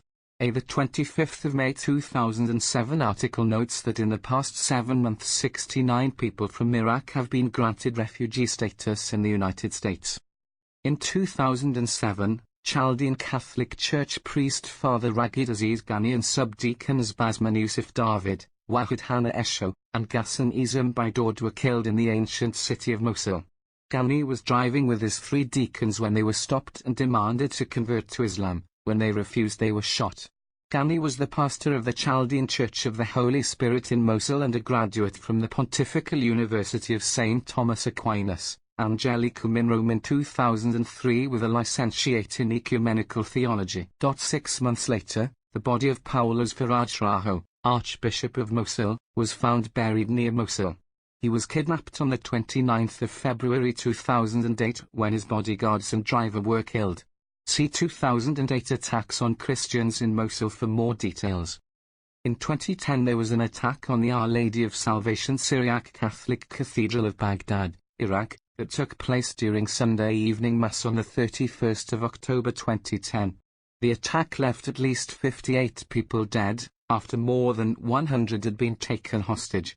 The Al-Qaeda-linked Sunni insurgent group, the Islamic State of Iraq, claimed responsibility for the attack, though Shia cleric Ayatollah Ali al-Sistani and Iraq's highest Catholic cleric condemned the attack, amongst others. In 2013, Assyrian Christians were departing for their ancestral heartlands in the Nineveh Plains, around Mosul, Erbil, and Kirkuk. Assyrian militias were established to protect villages and towns. During the 2014 Northern Iraq Offensive, the Islamic State of Iraq issued a decree in July that all indigenous Assyrian Christians in the area of its control must leave the lands they have occupied for 5,000 years, be subject to extortion in the form of a special tax of approximately $470 per family, convert to Islam, or be murdered. Many of them took refuge in nearby Kurdish-controlled regions of Iraq. Christian homes have been painted with the Arabic letter for Nasara and a declaration that they are the property of the Islamic State. On the 18th of July, ISIS militants seem to have changed their minds and announced that all Christians would need to leave or be killed. Most of those who left had their valuable possessions stolen by the Islamic terrorists. According to Patriarch Louis Sacco, there are no Christians remaining in the once Christian-dominated city of Mosul for the first time in the nation's history, although this situation has not been verified. During an attack on the Assyrian Christian town of Karakosh, a 5-year-old boy, who was the son of a founding member of St. George's Anglican Church in Baghdad, was slaughtered by Islamic State terrorists, better known as ISIS, who cut the boy in half. In Malaysia, although Islam is the official religion, Christianity is tolerated under Article 3 and Article 11 of the Malaysian Constitution. But at some point, the spread of Christianity is a particular sore point for the Muslim majority. The Malaysian government has also persecuted Christian groups who were perceived to be attempting to proselytize Muslim audiences. Those showing interest in the Christian faith or other faith practices not considered orthodox by state religious authorities are usually sent either by the police or their family members to state-funded faith rehabilitation centers where they are counseled to remain faithful to Islam, and some states have provisions for penalties under their respective Sharia legislations for apostasy from Islam. It has been the practice of the Church in Malaysia to not actively proselytize to the Muslim community. Christian literature is required by law to carry a caption for non-Muslims only. Article 11 of the Federal Constitution of Malaysia allows the states to prohibit the propagation of other religions to Muslims, and most have done so. There is no well-researched agreement on the actual number of Malaysian Muslim converts to Christianity in Malaysia. According to the latest population census released by the Malaysian Statistics Department, there are none. According to Ustaz Riwanti, they are 135, and according to Tan Sri Dr. Haushani Zakaria, they are 260,000. See also Status of religious freedom in Malaysia. There are, however, cases in which a Muslim will adopt the Christian faith without declaring Islam or apostasy openly. In effect, they are practicing Christians, but legally Muslims. In the 11 northern states of Nigeria that have introduced the Islamic system of law, the Sharia, sectarian clashes between Muslims and Christians have resulted in many deaths, and some churches have been burned. More than 30,000 Christians were displaced from their homes in Kano, the largest city in northern Nigeria. The Boko Haram Islamist group has bombed churches and killed numerous Christians who they regard as kafirs. Some Muslim aid organizations in Nigeria reportedly reserve aid for Muslims displaced by Boko Haram. Christian Bishop William Naga reported to Open Doors UK that, they will give food to the refugees, but if you are a Christian they will not give you food. They will openly tell you that the relief is not for Christians. In Pakistan, 1.5% of the population are Christian. Pakistani law mandates that blasphemies of the Quran are to be met with punishment. At least a dozen Christians have been given death sentences, and half a dozen murdered after being accused of violating blasphemy laws. In 2005, 80 Christians were behind bars due to these laws. The Pakistani-American author Farnaz Isfahani has called treatment of Christians in Pakistan a drip genocide. Ayub Masih, a Christian, was convicted of blasphemy and sentenced to death in 1998. He was accused by a neighbor of stating that he supported British writer Salman Rushdie, author of the Satanic Verses. Lower appeals courts upheld the conviction. However, before the Pakistan Supreme Court, his lawyer was able to prove that the accuser had used the conviction to force Masih's family off their land and then acquired control of the property. Masih has been released. In October 2001, gunmen on motorcycles opened fire on a Protestant congregation in the Punjab, killing 18 people. The identities of the gunmen are unknown. Officials think it might be a banned Islamic group. In March 2002, 5 people were killed in an attack on a church in Islamabad, including an American schoolgirl and her mother. In August 2002, masked gunmen stormed a Christian missionary school for foreigners in Islamabad. 6 people were killed and 3 injured. None of those killed were children of foreign missionaries. In August 2002, grenades were thrown at a church in the grounds of a Christian hospital in northwest Pakistan, near Islamabad, killing 3 nurses. On the 25th of September 2002, 2 terrorists entered the Peace and Justice Institute, Karachi, where they separated Muslims from the Christians, and then murdered 7 Christians by shooting them in the head. All of the victims were Pakistani Christians. Karachi Police Chief Tariq Jamil said the victims had their hands tied and their mouths had been covered with tape. In December 2002, 3 young girls were killed when a hand grenade was thrown into a church near Lahore on Christmas Day. In November 2005, 3,000 Muslims attacked Christians in Sangla Hill in Pakistan and destroyed Roman Catholic, Salvation Army and United Presbyterian churches.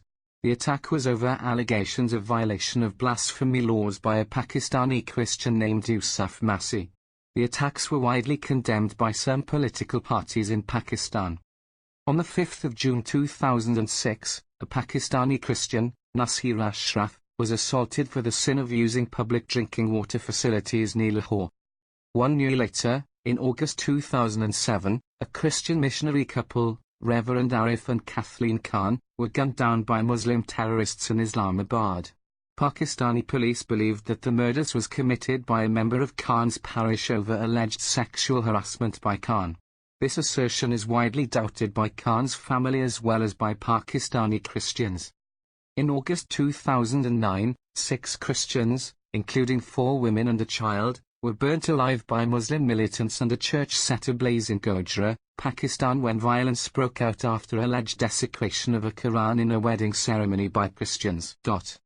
On the 8th of November 2010, a Christian woman from Punjab province, Asia Noreen Bibi, was sentenced to death by hanging for violating Pakistan's blasphemy law. The accusation stemmed from a 2009 incident in which Bibi became involved in a religious argument after offering water to thirsty Muslim farm workers. The workers later claimed that she had blasphemed the Muhammad. As of the 8th of April 2011, Bibi is in solitary confinement. Her family has fled. No one in Pakistan convicted of blasphemy has ever been executed. A cleric has offered $5,800 to anyone who kills her. On the 2nd of March 2011, the only Christian minister in the Pakistan government was shot dead. Shahbaz Bhatti, Minister for Minorities, was in his car along with his niece. Around 50 bullets struck the car. Over 10 bullets hit Bhatti. Before his death, he had publicly stated that he was not afraid of the Taliban's threats and was willing to die for his faith and beliefs. He was targeted for opposing the anti-free speech blasphemy law, which punishes insulting Islam or its prophet. A fundamentalist Muslim group claimed responsibility. On the 27th of March 2016, a suicide bomber from a Pakistani Taliban faction killed at least 60 people and injured 300 others in an attack at Gulshan-e-Iqbal Park in Lahore, Pakistan, and the group claimed responsibility for the attack, saying it intentionally targeted Christians celebrating Easter Sunday. Saudi Arabia is an Islamic state that practices Wahhabism and restricts all other religions, including the possession of religious items such as the Bible, crucifixes, and Stars of David. Christians are arrested and lashed in public for practicing their faith openly. Strict Sharia is enforced. Muslims are forbidden to convert to another religion. If one does so and does not recant, they can be executed. During government protests, some crowds turned their violence against Christian churches. Some of the infrastructure was destroyed. Christians in Somalia face persecution associated with the ongoing civil war in that country. In September 2011, militants sworn to eradicate Christianity from Somalia beheaded 2 Christian converts. A third Christian convert was beheaded in Mogadishu in early 2012. During the Second Sudanese Civil War, people were taken into slavery. Estimates of abductions range from 14,000 to 200,000. Abduction of Dinka women and children was common. In 1992 there were mass arrests and torture of local priests. Prior to partition, southern Sudan had a number of Christian villages. These were subsequently wiped out by Janjaweed militias. Syria has been home to Christianity from the 1st to 3rd centuries CE onwards. The majority of Syrian Christians are once Western Aramaic-speaking but now largely Arabic-speaking Aramean Syriacs, with smaller minorities of Eastern Aramaic-speaking Assyrians and Armenians also extant. While religious persecution has been relatively low-level compared to other Middle Eastern nations, many of the Christians have been pressured into identifying as Arab Christians, with the Assyrian and Armenian groups retaining their native languages.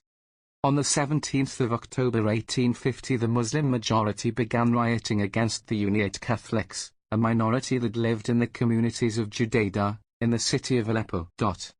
During the Syrian Civil War, genocide of Christians by Islamic State of Iraq and the Levant and other militant groups has been ongoing. Some 13 nuns and 3 workers from a Greek Orthodox monastery in the Christian village of Marlula were also kidnapped. Christians make up approximately 10% of Syria's population of 17.2 million people. In 2016, when the U.S. dramatically increased the number of refugees admitted from Syria, the U.S. let in 12,587 refugees from the country. Less than 1% were Christian according to the Pew Research Center analysis of State Department Refugee Processing Center data. In recent years, several incidents of violence and discrimination against the Christian minority have been reported.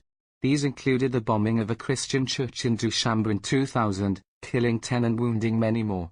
According to reports, some of the surviving victims later faced harassment by the police. In 2012, a young man dressed as Father Frost was stabbed to death in Dushanbe by a crowd shouting "You infidel." The murder was motivated by religious hatred, according to the Tajik police. Since the Tunisian Revolution of 2011, there has been religious violence consisting of Muslim attacks on Christians in Tunisia. The Christian population of Turkey was substantially reduced as a result of the Greek genocide, Armenian genocide and Assyrian genocide preceding and during World War I. Additionally, the vast majority of Greek Orthodox Christians were forced to leave the territory of Turkey in a population swap following the Treaty of Lausanne. Included among the transfer were many Turkish-speaking Christians, who were nonetheless sent to Greece.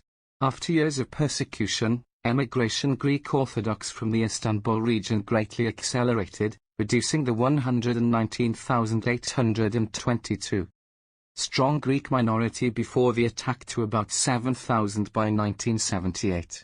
The 2008 figures released by the Turkish Foreign Ministry places the current number of Turkish Greek Orthodox at the 3,000 to 4,000 mark.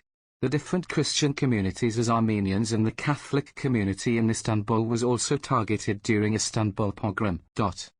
While Varlık Vergisi was a Turkish tax levied on the wealthy citizens of Turkey in 1942, with the stated aim of raising funds for the country's defense in case of an eventual entry into World War II. However, those who suffered most severely were non-Muslims like the Jews, Greeks, Armenians, Assyrians, and Levantines Catholic, who controlled a large portion of the economy, though it was the Armenians who were most heavily taxed. The Ecumenical Patriarchate of Constantinople is still in a difficult position. Turkey requires by law that the Ecumenical Patriarch must be an ethnic Greek, holding Turkish citizenship by birth, although most of the Greek minority has been expelled. The state's expropriation of church property and the closing of the Orthodox Theological School of Halki are also difficulties faced by the Church of Constantinople. Despite appeals from the United States, the European Union and various governmental and non-governmental organizations, the school remains closed since 1971. In November 2007, a 17th-century chapel of Our Lord's Transfiguration at the Halki Seminary was almost totally demolished by the Turkish Forestry Authority. There was no advance warning given for the demolition work and it was stopped after appeals by the Ecumenical Patriarch. The difficulties currently experienced by the Assyrians and Armenian Orthodox minority in Turkey are a result of an anti-Armenian and anti-Christian attitude by ultranationalist groups such as the Grey Wolves. According to Minority Rights Group, while the government recognizes Armenians and Assyrians as minorities but as used in Turkey, this term denotes second-class status. In the aftermath of the Sheikh Said rebellion, the Syriac Orthodox Church and Assyrian Church of the East were subjected to harassment by Turkish authorities, on the grounds that some Assyrians allegedly collaborated with the rebelling Kurds. Consequently, mass deportations took place and Assyrian Patriarch Mar Ignatius Elias III was expelled from Orhananiel Monastery, which was turned into a Turkish barrack. The patriarchal seat was then transferred to Homs temporarily. In February 2006, Father Andrea Santoro was murdered in Trabzon. On the 18th of April 2007 in Zirve Publishing House, Malatya, Turkey, 3 employees of the Bible Publishing House were attacked, tortured and murdered by 5 Sunni Muslim assailants. The Christian presence in Yemen dates back to the 4th century AD, when a number of Emmirates embraced Christianity due to the efforts of Theophilos the Indian. Currently, there are no official statistics on their numbers, but they're estimated to be between 3,000 and 25,000 people, and most of them are either refugees or temporary residents. Freedom of worship, conversion from Islam and establishing facilities dedicated for worship are not recognized as rights in the country's constitution and laws. At the same time, Wahhabi activities linked to al-Islam was being facilitated, financed and encouraged from multiple fronts, including the Ministry of Endowments and Guidance, which says that its tasks to contribute to the development of Islamic awareness and circulation of the publication education and Islamic morals and consolidation in the life of public and private citizens. The Missionaries of Charity, founded by Mother Teresa, has worked in Aden since 1992, and it has 3 other centers in Sana'a, Taiz and Hodeidah. 3 Catholic nuns were killed in Hodeidah in 1998. 2 of them were from India and the 3rd was from the Philippines at the hands of a member of al-Islam named Abdullah al-Nashiri, who argued that they were calling Muslims to convert to Christianity. In 2002, 3 Americans were killed in Baptist's Hospital at the hands of another al-Islam member named Abed Abdul Razak Kamal. Survivors say that the suspect was a political football who had been raised by Islamists, who talked about it often in mosques and who described hospital workers as spies. But they emphasize that these views are only held by a minority of Yemenis. In December 2015, an old Catholic church in Aden was destroyed. Since the escalation of the Yemeni crisis in March 2015, 6 priests from John Bosco remained, and 20 workers for charitable missions in the country, described by Pope Francis by the courage to fortitude amid war and conflict. He called the Apostolic Vicar of Southern Arabia to pray for all the oppressed and tortured, expelled from their homes, and killed unjustly. In all cases, regardless of the values and ethics of the warring forces in Yemen on religious freedom, it is proved that the missionaries of charity were not active in the field of evangelization according to the testimonies of beneficiaries of its services. On the 4th of March 2016, an incident named Mother Teresa's Massacre in Aden occurred. 16 were killed, including 4 Indian Catholic nuns, 2 from Rwanda, and the rest were from India and Kenya, along with a Yemeni, 2 guards, a cook, 5 Ethiopian women, and all of them were volunteers. 1 Indian priest named Tomosh Ananiel was kidnapped. The identities of the attackers are unknown, and media outlets published a statement attributed to Ansar al-Sharia, one of the many jihadist organizations currently active in the country, but the group denies its involvement in the incident. Bhutan is a conservative Buddhist country. Article 7 of the 2008 Constitution guarantees religious freedom, but also forbids conversion by means of coercion or inducement.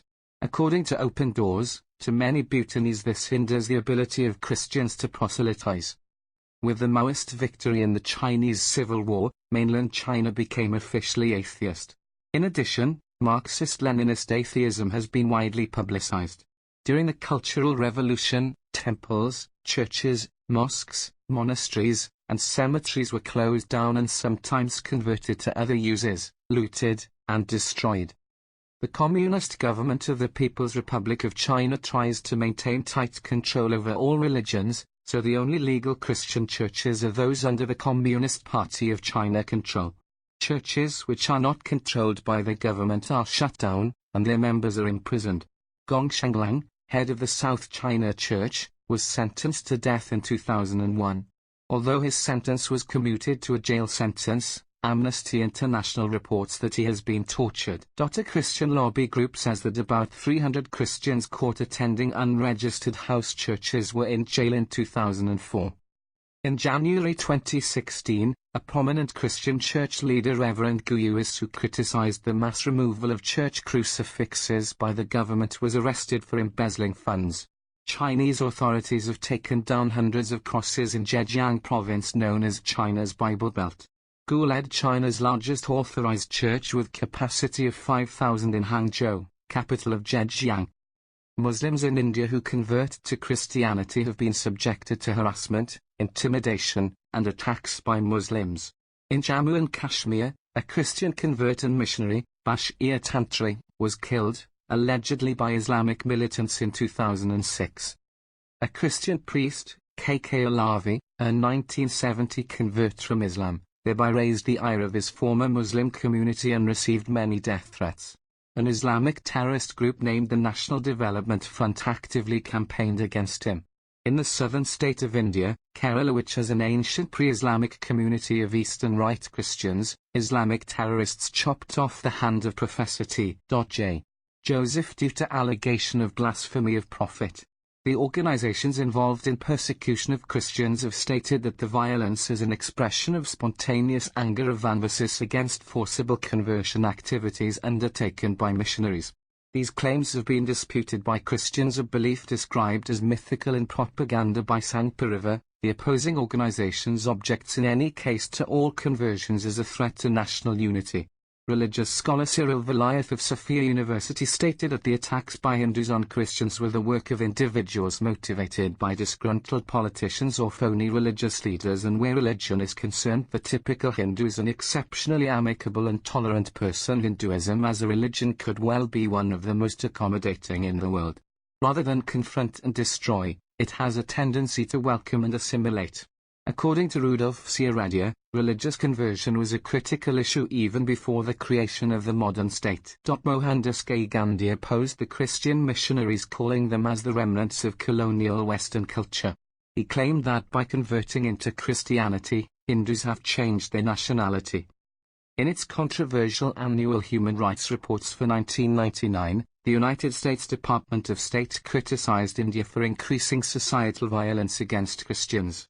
The report listed over 90 incidents of anti-Christian violence, ranging from damage of religious property to violence against Christians pilgrims. In 1997, 24 such incidents were reported. Recent waves of anti-conversion laws passed by some Indian states like Chhattisgarh, Gujarat, Madhya Pradesh is claimed to be a gradual and continuous institutionalization of Hindutva by the Bureau of Democracy, Human Rights and Labor of the U.S. State Department. The Westgate shopping mall attack occurred in September 2013, with gunmen killing 67 people and wounding more than 175 others. The attackers asked Muslim civilians to recite the Shahada, the Islamic declaration of faith, then proceeded to shoot and kill the rest. The attack was claimed by Al-Qaeda offshoot Al-Shabaab. The 2014 Piketoni attacks by Al-Shabaab killed 60 Christians. The 2015 Garissa University College attack involved similar tactics, with gunmen releasing Muslim hostages, then killing 148 people who they identified as Christians. In December 2015, Islamic extremists belonging to Al-Shabaab ambushed a bus traveling through Mandera in Kenya. They told the Muslims and Christians passengers to split up, that they were going to kill the Christian passengers. However, the Muslim passengers refused it, shielding the Christians. At least 2 people were killed in the attack and 3 others were injured. On the 19th of January 2016, Salaf Farah, a Muslim teacher who was among the passengers, died of his injuries in hospital. North Korea is an atheist state where public religion is discouraged. The Oxford Handbook of Atheism states that North Korea maintains a state-sanctioned and enforced atheism.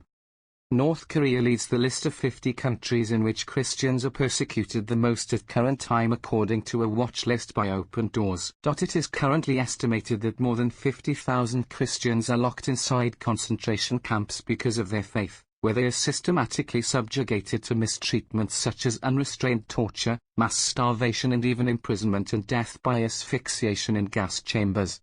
This entails that 20% of the Christian community in North Korea live in concentration camps. The number of Christians being murdered for their faith seems to be increasing as time goes by, because in 2013 the death toll was 1,200 and in 2014, this figure doubled, rendering it close to 2,400 martyred Christians. North Korea has earned the top spot 12 years in a row. Christianity is a minority religion in Sri Lanka. Many Christians receive discrimination and violence by Islamic nationals and Buddhist nationalists. The establishment of French Indochina once led to a high Christian population. Regime changes throughout the 19th and 20th centuries led to increased persecutions of minority religious groups. Killings, torture or imprisonment and forced starvation of local groups are common in parts of Vietnam and Laos, especially in more recent years. Christians from the Middle East living in Copenhagen have been attacked and threatened by Muslim migrant gangs. The Danish police force in Copenhagen fears that the problem is more prevalent than reports of the crime to police suggest, since victims fear further reprisals for contacting authorities. During the European migrant crisis in 2015, 12 Christian migrants from Nigeria and Ghana, among 105 migrants traveling in an inflatable boat from Libya, were drowned after being pushed overboard by 15 other passengers from the Ivory Coast, Senegal, Mali, and Guinea-Bissau. The motive was that the victims professed the Christian faith while the aggressors were Muslim. The surviving Christians formed a human chain to resist the assault.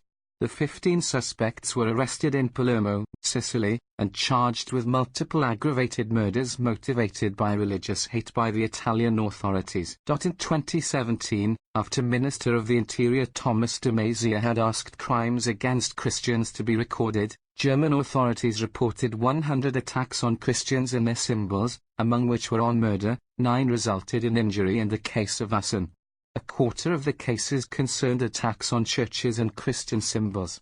14 cases concerned Christophobic attacks among asylum seekers and refugees. Phobic attacks among asylum seekers and refugees. Phobic attacks among asylum seekers and refugees. Phobic attacks among asylum seekers and refugees. Phobic attacks among asylum seekers and refugees. Phobic attacks among asylum seekers and refugees. Phobic attacks among asylum seekers and refugees. Phobic attacks among asylum seekers and refugees. Phobic attacks among asylum seekers and refugees. Phobic attacks among asylum seekers and refugees. Phobic attacks among asylum seekers and refugees. Phobic attacks among